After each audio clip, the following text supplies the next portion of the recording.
آپ کو بریگیڈیئر یہ جو مصدق ہیں ان کے اوپر کوئی پرٹیکولر ایشو نظر آیا کیونکہ پرائم منسٹر کی مرضی ہے ایک ریٹائرڈ بریگیڈیئر کو لگا سکتے نہیں؟ اب آپ دیکھیے نا، اب لاہور والے بھی فوج کے افسر تھے، وہ جو لاہور کے ڈی یہ جی تو تھے. پرانے لگے ہوئے ہیں نا. اب آپ ایک خاص طور پہ لے کر آئے ہیں اور اس سے مقصد کیا حاصل کرنا چاہتے ہیں آپ؟ مقصد یہ حاصل، میسج یہ دینا چاہتے ہیں کہ بالواسطہ طور پہ مجھے اس وینڈیٹا میں قومی عسکری ادارے کے ایک شخص کے ذریعے دیکھیں اس کو بھی میں سپورٹ لے رہا ہوں.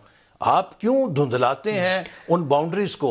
آپ کے پاس کیا شہباز گل نہیں ہے؟ اس کو لگائیں چیئرمین نیب. اس سے بڑا جیالہ کون ہے؟ آپ کے پاس مراد سعید نہیں ہے؟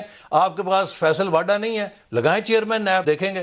لیکن آپ ایک قومی ادارے کے ریٹائرڈ آفیسر کو سوشل جب میڈیا پہ لگاتے کچھ ہیں. 2 لیٹر سرکولیٹ کر رہے ہیں، میں اپنے ٹیم کو دیا، اس کے اوپر کوئی کسی سے گورنمنٹ سے ورژن لے لیں. ان کے مطابق ان کے اوپر 2 نیب نے خود کوئی انویسٹیگیشنز بھی انیشیٹ کی تھی. اس کا فالو اپ نہیں ہے میرے پاس، اس لیے میں ان کو لیٹرز کو بھی ہولڈ کر رہا ہوں. اگر مجھے پروگرام کے دوران مل گیا تو میں ضرور، گورنمنٹ کا ورژن مل گیا تو پھر ضرور چلاؤں گا ان کو بھی.